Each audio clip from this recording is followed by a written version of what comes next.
الحمد لله على نعمة السند إلى سيدنا رسول الله. Alhamdulillah atas nikmat anugerah berupa hubungan sanad yang tersambung kepada Rasulullah. في العلم وفي العمل والعبادة. Di dalam ilmu dan juga amal serta ibadah. وبذلك السند يصح العلم ويقبل العمل والعبادة. Dengan berkat sanad dan hubungan yang berantai tersebut, maka ilmu seseorang akan menjadi sah dan juga pengamalan dan ibadat yang dia lakukan akan menjadi benar. ونشهد أن لا إله إلا الله وحده لا شريك له يحوز الفضل والسعادة من خضع لجلاله وامتثل أمره واجتنب ما نهاه عنه. Dan kami bernai saksi bahwasanya tiada Tuhan selain daripada Allah Subhanahu wa taala akan meraih kebahagiaan kepada mereka yang menundukkan dan merendahkan diri di hadapan keagungan Allah Subhanahu wa taala. ونشهد أن سيدنا ونبينا وقرة أعيننا محمدا عبده ورسوله أرسله بالهدى ودين الحق ليظهره على الدين كله ولو كره المشركون. Dan kami bersaksi bahwasanya Allah Ta'ala mengutus Nabi besar Nabi Muhammad sallallahu alaihi wasallam yang diutus oleh Allah Ta'ala dengan membawa hidayat dan agama yang benar, dan akan memenangkan, mempopulerkan, mengagungkan agama tersebut walaupun orang-orang musyrikin tidak suka akan hal itu. صلى الله وسلم وبارك وكرم عليه وعلى آله وأصحابه وأتباعهم بإحسان وعلى آبائه وإخوانه من أنبياء الله والمرسلين وآلهم وصحبهم وتابعيهم وعلى الملائكة المقربين وجميع عباد الله الصالحين وعلينا معهم وفيهم إنه أكرم الأكرمين. Salawat dan salam juga kepada baginda Rasulullah, kepada para nabi-nabi yang mendahului Rasulullah, kepada ahli keluarga mereka dan para sahabat-sahabat mereka dan pengikut-pengikut mereka, dan juga kepada mereka orang-orang yang beriman, serta kepada para malaikat yang dekat dengan Allah Subhanahu wa taala. ولقد صح في حديثه صلى الله عليه وآله وصحبه وسلم أنه قال اللهم ارحم خلفائي. Dan telah disebutkan di dalam hadis yang sahih bahwasanya Rasulullah sallallahu alaihi wasallam bersabda, "Ya Allah, berikan rahmatmu kepada para khulafaku, para penerusku." قالوا ومن خلفاؤك يا رسول الله. Dikatakan, siapakah mereka para khulafa, para khalifah-khalifahmu wahai Rasulullah? قال قوم يأتون من بعدي يروون أحاديثي ويعلمونها عباد الله. Mereka adalah para kaum yang mereka baru datang setelah wafatnya Nabi Muhammad, dan mereka meriwayatkan kepada umat ini ucapan dan hadisnya Rasul sallallahu alaihi wasallam. يشير إلى الخلافة الباطنة عنه في العلوم والأعمال والسير إلى الحق جل جلاله وبيان أحكام دينه. Menjelaskan tentang hakikat kepimpinan secara batin, yaitu kepimpinan di dalam memegang ilmu dan menyampaikan ilmu, mengamalkan ilmu, dan juga penghayatan kepada ilmu secara zahir dan juga batin. ولقد كان من عظماء خلفائه صلى الله عليه وسلم في هذا المجال والسبيل من اجتمعتم في حوليته وذكرى انتقاله من عالم الدنيا إلى عالم البرزخ سيدنا الإمام عبد الله بن علوي بن محمد الحداد رحمه الله ورحمنا به. Dan sungguh berdasarkan hadis ini yang merupakan salah seorang khalifahnya Rasulullah sallallahu alaihi wasallam secara batin di medan keilmuan dan pengamalan dan ketaguhan kepada Allah Subhanahu wa taala, adalah orang yang pada petang hari ini kita memperingati haulnya beliau Al-Imam Al-Arif Billah Al-Habib Abdullah bin Alwi Al-Haddad, حتى جدد الله على يده الدين في القرن الثاني عشر الهجري. Dengan Al-Imam Abdullah bin Alwi Al-Haddad diperbaharui agama ini pada abad ke-12. وبلغت دعوته أقطارا وأفجاجا وبلدانا في شرق الأرض وغربها في حياته عليه الرضوان. Dan dakwahnya Imam Al-Haddad mencapai seluruh penjuru dunia, seluruh pelosok negeri, semua kalangan masyarakat di masa hidupnya beliau. ثم كانت من بعد وفاته في انتشار وتزايد في انتشار النفع بها إلى أيامكم هذه. Berterusan ilmu beliau itu tersebar di seluruh pelosok walaupun setelah kewafatan beliau hingga ke hari kita pada hari ini. فله منذ توفي عليه رحمة الله في مثل هذا اليوم في 7 من ذي القعدة في العام 32 بعد 100 والألف من هجرة النبي له 312 سنة. Dan beliau Al-Imam Abdullah bin Al-Haddad sejak beliau meninggal dunia, sejak beliau wafat dahulu 312 tahun yang lalu, beliau wafat meninggal dunia pada tanggal 7 Zulhijjah pada tahun 1130 pada tanggal 7 Zulqa'dah tahun 1132 Hijriah, 312 tahun yang lampau. ولقد قرئ راتبه الذي جمعه من القرآن والأحاديث الواردة وأدعية العارفين قرئ في أيام حياته في حرم مكة المكرمة وحرم النبي صلى الله عليه وسلم في المدينة المنورة. Ratib yang dikumpulkan oleh beliau yang isi kandungannya adalah firman Allah dan juga zikir serta doa daripada orang-orang yang saleh. Ratib beliau itu dibaca di zamannya, hatta ketika di Mekah pun dibaca, serta juga di Masjid Nabawi pun juga dibaca. ولقد حج وهو في 39 من عمره وفي أول جمعة من العام الجديد بعد الحج في شهر محرم قدم إماما ليؤم الناس في صلاة الفجر في حرم الله مكة المكرمة. Dan beliau melaksanakan ibadat haji saat itu usia beliau 39 tahun. Dan bertepatan pada usia 39 tahun tersebut beliau masih duduk di Makkah hingga datang tahun baru Hijriyah 1 Muharram bertepatan dengan hari Jumat di tahun tersebut, dan beliau diminta menjadi imam di Masjidil Haram di salat fajar, dan beliau menjadi imam pada tahun tersebut. وكان في شدة اتصاله برسول الله مع وفرة علمه للشريعة المطهرة يقول ما من سنة سنها رسول الله إلا وأرجو أني قد عملت بها. Beliau yang mempunyai hubungan yang begitu rapat dengan baginda Rasulullah dan juga ilmu yang begitu luas yang ada pada beliau. Beliau pernah mengatakan, tiada satu sunnah Nabi yang dilakukan oleh Nabi melainkan saya berazam untuk melakukannya juga. لذا قال عنه الحبيب علي بن محمد الحبشي فهو الخليفة في جميع أموره عن خير داع للبرية هادي. Karenanya itu berkata Imam Al-Habib Ali bin Muhammad Al-Habsyi bahwasanya Imam Al-Haddad beliau merupakan khalifahnya Rasulullah di dalam segala perkara beliau. Beliau yang meneruskan daripada sunnah dan adab dan perjalanan dan ilmunya Rasul sallallahu alaihi wasallam. أبدت نصائحه علوما طالما ردعت عبيد الغي والإفساد. Isi kandungan kata-katanya dan tulisannya mengandung hidayah kepada mereka orang-orang yang tidak mendapatkan petunjuk. الله أظهره لنفع عباده وأقامه للنصح والإرشاد. Allah yang mempopularkan beliau untuk dapat memberikan manfaat dan ilmunya menyebar bagi seluruh umat manusia. قرت به عين النبي محمد فهو له من أحسن الأولاد. Telah gembira hati Nabi Muhammad sallallahu alaihi wa ala alihi wasallam, dan beliau adalah merupakan daripada keturunan Nabi yang terbaik. فرع تسلسل عن كرام فضلهم قد شاع في الأغوار والأنجاد. Beliau merupakan keturunan dari para usul, dari para leluhur yang mana mereka keturunan orang-orang mulia yang bermuara kepada Nabi besar Muhammad sallallahu alaihi wasallam. فهو المبلغ عنهم وأسرارهم وعلومهم للأهل والأحفاد.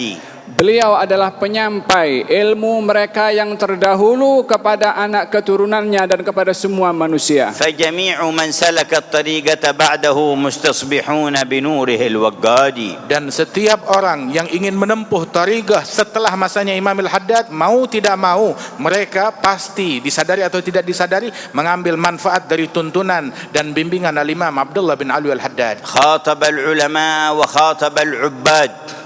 Beliau berdakwah kepada para ulama, beliau juga berdakwah kepada mereka yang ahli ibadah. وخاطب الأمراء وخاطب الرعية. Dan beliau pun berdialog, berdakwah kepada para pejabat, para pemimpin dan juga kepada rakyat jelata.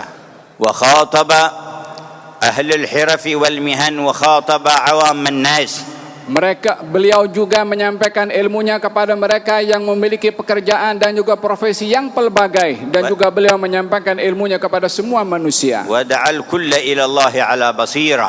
Dan beliau mengajak mereka kepada Allah dengan basirah, dengan keilmuan. وهذه مكاتباته وحدها تحمل علوما غزيرة موجهة منها إلى العلماء ومنها إلى الحكام والسلاطين ومنها إلى أهل العبادات ومنها إلى عموم المتلقين والراغبين. Tulisan beliau dihimpunkan dalam mukatabat, tulisan-tulisan beliau yang kandungan tulisan-tulisan beliau itu ditujukan kepada para ulama, kepada para raja, kepada para pemimpin dan juga kepada semua umat manusia. وقد عظمت البركة في كتبه يتنور بها قلب القارئ ويحس بالمدد إذا قرأها. Itu tadi baru surat-surat beliau saja, belum lagi kitab-kitab beliau yang demikian agung manfaatnya, yang memberikan manfaat kepada umumnya manusia dan khususnya. وجزا الله السيد عبد الرحمن الحداد الذي أقامه الله لإحياء هذه الذكرى في البلاد على ما أقامه أيضا فيه من نشر كتب الإمام الحداد وترجمتها. Semoga Allah Subhanahu wa taala memberikan kebaikan dan pahala kepada Sayyid Abdurrahman bin Ali Al-Haddad yang menjadi sebab terlaksananya program pada malam hari ini, menghidupkan majlis-majlis seperti ini, dan juga beliau berusaha untuk menyebarkan tulisan-tulisan Al-Imam Abdullah bin Ali Al-Haddad. وقد ترجم ما ترجم منها إلى عدد من اللغات. Di antara kitab Al-Imam Al-Haddad yang diterjemahkan ke dalam banyak bahasa. وكان يتبع التأثير والتنوير كل ترجمة ترجمت. Dan setiap kali kitab itu diterjemahkan kepada bahasa apapun akan terlihat cahaya, yakni manfaat yang didapat dari tulisan itu. حتى قبل سنوات أسلم بعض المسجونين في بريطانيا وكان سبب إسلامه ترجم لكتاب سبيل الادكار للإمام الحداد، قرأها في السجن فاعتنق دين الله ودخل في الإسلام. Sampai diberitakan bahwasanya beberapa tahun yang lalu beberapa orang yang dipenjarakan di dalam penjara di Britania, beberapa dari mereka masuk ke dalam agama Islam. Sebab masuk Islamnya mereka karena mereka membaca kitab Sabilul Iddikar karya Imam Al-Haddad yang diterjemahkan dalam bahasa Inggris, dan inilah yang membuat mereka tertarik sehingga masuk ke dalam agama Islam. وأجر الله على يديه خوارق كثيرة وكرامات كبيرة. كان الحبيب علوي بن شهاب يقول أستطيع أن أسرد له 100 كرامة و200 كرامة من حفظي دون الرجوع إلى الكتب. Terlalu banyak perkara luar biasa dan kekeramatan yang ada kepada Imam Abdullah bin Ali Al-Haddad, sehingga dikatakan oleh Al-Habib Alwi bin Abdullah bin Shahab, katanya, kalau saya ingin menceritakan tentang kekeramatan dan keluar biasaan Imam Abdullah bin Ali Al-Haddad mungkin sampai kepada 100 ataupun 200. ولم يكن يكترث بتلك الكرامات ولا يلتفت إليها وكان يعظم الكرامة العظمى الاستقامة على منهج الله. Dan dengan segala karamat yang agung tersebut, beliau sama sekali tidak melirik, tidak menoleh, tidak punya kecondongan kepada karamat-karamat tersebut. Tetapi obsesi beliau adalah dengan karamat yang paling agung berupa istiqamah di jalannya Allah. وكان آية من آيات الله وقدوة حسنة في كل مقام من مقامات اليقين. Beliau adalah merupakan salah satu contoh utama yang diikuti di dalam kedudukan keyakinan yang tinggi. تعجب بعض الناس في حسن تصانيفه وحسن ترتيبها وتعجب أن يصدر ذلك من إنسان عمي وهو ابن 4 سنوات، وكيف تعلم هذه العلوم ثم أحسن التبويب وأحسن الترتيب للمؤلفات من مقدمتها إلى أبوابها وفصولها إلى خاتمتها، وظن أنه يستعين بأحد يكتب باسمه وجاء يزوره لينظر الأمر بعينه. Sebagian orang mereka heran Bagaimana bisa seseorang dengan keterbatasan, artinya Imam Al-Haddad, beliau sejak usia 4 tahun matanya buta, tidak dapat melihat, tetapi beliau dapat menulis kitab-kitab yang banyak dengan demikian indahnya, dengan susunan yang demikian teratur, mulai dari muqaddimahnya, pembagian abwab, bab dan fasal-fasalnya, hingga penutupnya demikian indah, yang mana orang yang dapat melihat pun sukar bagi mereka untuk dapat melakukannya. Dan ini Imam Al-Haddad dengan keterbatasan pandangan matanya yang buta sejak usia 4 tahun, tetapi memiliki karya yang demikian indah. فرأى عجائب من الآيات ثم أيقن أنه لا تعمل أبصار ولكن تعمل قلوب التي في الصدور.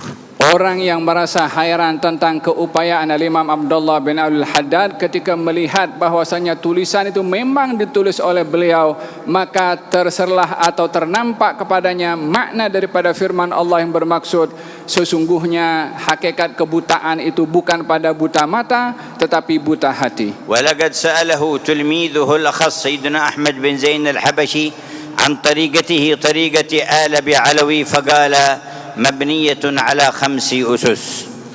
Dan salah seorang murid kesayangan beliau, Al-Imam Ahmad bin Zain Al-Habsyi, telah bertanya kepada beliau tentang tariqah Imam Al-Haddad yang merupakan tariqah para leluhurnya, Sadatina Al-Abi Alwi. Maka dijawab, tariqah mereka berada di atas 5 pondasi. العلم والعمل والإخلاص والورع والخوف من الله عز وجل. Yang pertama adalah ilmu, yang kedua adalah amal, yang ketiga adalah ikhlas, yang keempat adalah wara, yang kelima adalah rasa takut kepada Allah Subhanahu wa taala. وقد كان غزير الدمعة من خشية الله. Dan beliau adalah orang yang banyak menangis karena takut kepada Allah. قد يبكي حتى يحمر وجهه. Kadang-kadang beliau menangis sehingga memerah wajahnya. وفي الخلوات كثير البكاء. Dan beliau pun di dalam kesendiriannya, dalam khalwatnya banyak menangis pula. وكم يعاتب نفسه في أبياته في ديوانه العظيم قائما بحق الانكسار من أجل الله مع عظيم اجتهاده. Berapa banyak kita melihat tulisan dan juga bait-bait syair beliau yang menggambarkan merendahkan dirinya di hadapan Allah Subhanahu wa taala, merayu kepada Allah walaupun beliau memiliki kedudukan dan maqam yang tinggi dalam ibadahnya. فكان أيام تعلمه للقرآن وأخذه المبادئ في وقت الضحى يرجع من محل التعليم فيركع إما 100 ركعة أو 200 ركعة. هذه من عبادته اليومية من أيام صغره.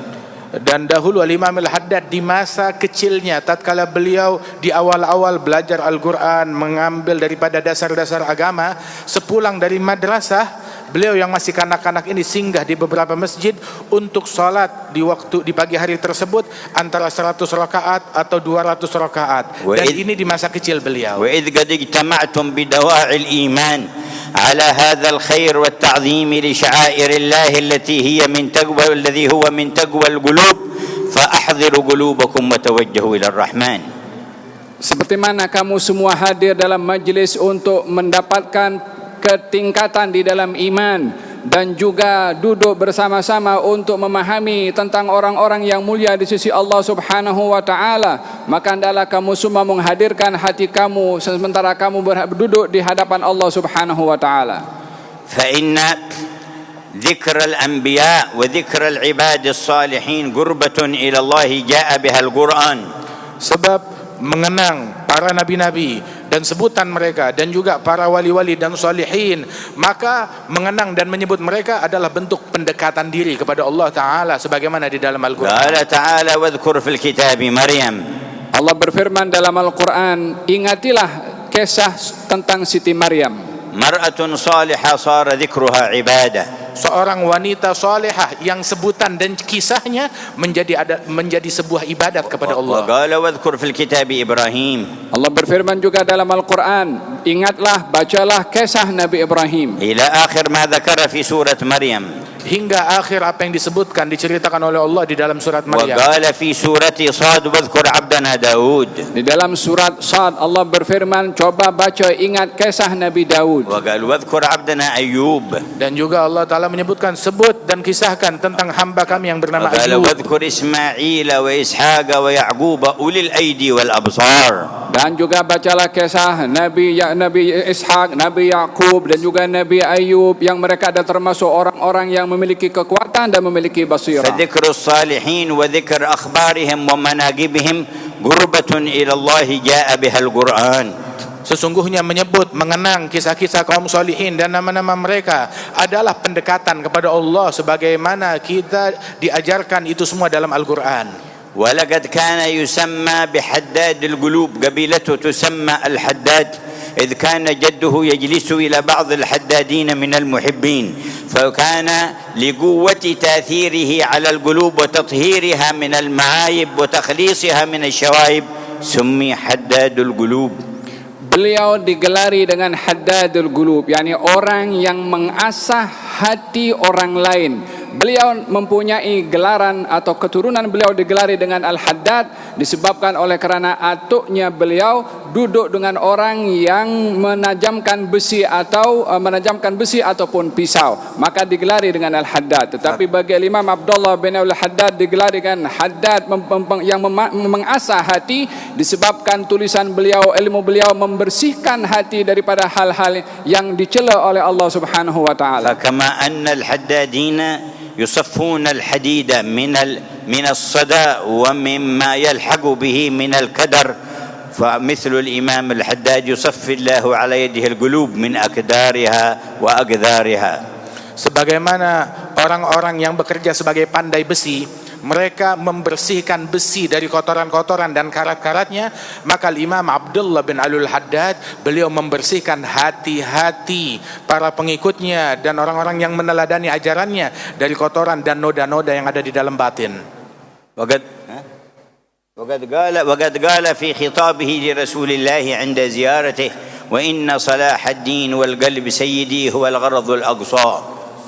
Beliau ketika menziarahi kepada Rasulullah sallallahu alaihi wasallam mengatakan bahwasanya sesungguhnya tujuan daripada ziarah ini adalah untuk menyebarkan agama dan itulah puncak daripada tujuan ziarah. Fanas'alullah muqallibal qulub fi dzikra haddad al-qulub an yanzur ila qulub al-hadirin was-sami'in. Maka kita meminta kepada Allah Ta'ala yang maha membolak-balikkan hati dan menetapkan hati manusia, agar Allah Subhanahu wa Ta'ala menetapkan dan mensucikan dan membersihkan hati kita dari noda. Allahumma aslih qulubana. Ya Allah, perbaikilah hati-hati kami. Allahumma nawwir qulubana. Ya Allah, terangilah hati dan sanubari kami. Allahumma tahhir qulubana. Ya Allah, sucikan hati-hati kami. Allahumma mahshub al-ma'rifah qulubana. Ya Allah, penuhi hati kami dengan ma'rifah dan pengenalan kepadamu. Allahumma ij'alna fi ahli qulub as-salimah. Jadikanlah kami orang-orang yang memiliki hati yang bersih. Waffir haddana min ma'rifatika wa nur al-ma'rifah. Dan anugerah yang luas kepada kami dari ma'rifah kepadamu dan cahaya ma'rifat. Waqbal minal qa'imina ala hadzal hul juhdahum wa kullama qamu bih. Terimalah usaha mereka yang berusaha menjayakan program pada hari ini dengan pembalasan pahala daripada engkau. Wajzi bil khair as-sultana wa ahli syu'un ad-diniyah fil mantaqa wa kull al-musahimin fi hadzal khair. Dan berikan balasanmu yang terbaik kepada sultan dan juga para pejabat dan orang-orang yang mentamirkan masjid dan acara ini dan semua yang hadir. Waj'alna wa iyyahum wa kull hadirin wa sami' mimman yurid yawmal qiyamah bil qalbi salim. Dan jadikanlah kami dan mereka dan semua yang hadir di sini nanti di hari kiamat tergolong daripada golongan orang-orang yang mempunyai hati yang selamat. Yauma la yanfa'u malun wala banun illa man atallaha biqalbin salim. Hari di mana harta, keturunan, keluarga tak ada manfaat, tak ada guna kecuali orang yang datang di hari kiamat dengan membawa hati yang selamat dari noda dan kotoran dan maksiat. اللهم انظر إلى قلوبنا Ya Allah, pandanglah hati-hati kami وخذ بها وبنواصينا وأيدينا إليك, dan bimbinglah hati kami, pikiran kami, dan tuntunlah tangan kami ke jalan yang Engkau ridhai kepada Engkau. أخذ أهل الفضل عليك, termasuk daripada golongan yang Kau muliakan di sisi Engkau. وزدنا من فضلك ما أنت أهله, Tambahkan kami dari anugerah-Mu dengan anugerah yang luas. واقض حاجاتنا Penuhilah hajat-hajat dan keperluan وبلغنا kami. أمنياتنا. Dan berikan kepada kami apa yang menjadi harapan kami. لم أزل بالباب واقف، Sentiasa kami berada di pintu-Mu ya Allah. ارحمن ربي وقوفي، Maka kasihanilah penantian kami. وبواد الفضل عاكف، Kami menunggu pemberian anugerah-Mu ya Allah. فأدم ربي عكوفي، Dan senantiasa abadikan keberadaan kami di lembah ولحسن anugerah-Mu. ولازم، Dan kami berpegang kepada berbaik sangka. فهو خلي وحليفي Dan itulah yang selalu mendampingi aku siang dan malam. وأنيسي وجليسي Teman sejati bagi aku baik sangka. طول ليلي ونهاري. Di siang hari ataupun malam hari. قد كفاني علم ربي من سؤالي واختياري، Cukuplah bagi aku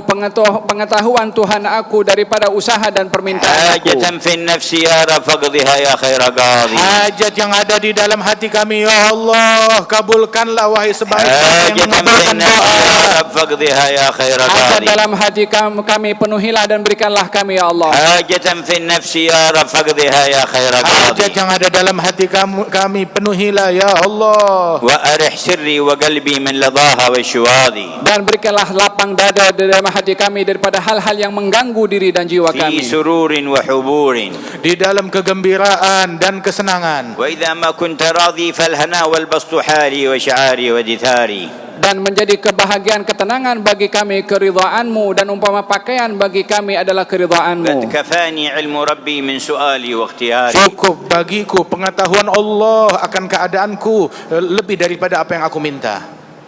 تقبل منا يا كريم، Terima وهب لنا kasih. الخير العظيم، ثبتنا على الصراط المستقيم، آمين. فرج كروبنا والمسلمين، آمين. واصلح أحوال المسلمين في ماليزيا، آمين. واصلح اللهم سلاطينها ورئيس الوزراء آمين. وجميع من فيها من الرعاة والرعية، آمين. واصلح المسلمين في المشارق والمغارب، آمين. وادفع عنهم البلايا والمصائب، آمين. وحول الأحوال إلى أحسنها، آمين. يا حي يا قيوم، آمين. يا رحمن يا رحيم، يا الله يا الله يا الله يا الله يا رباه والحمد لله رب العالمين.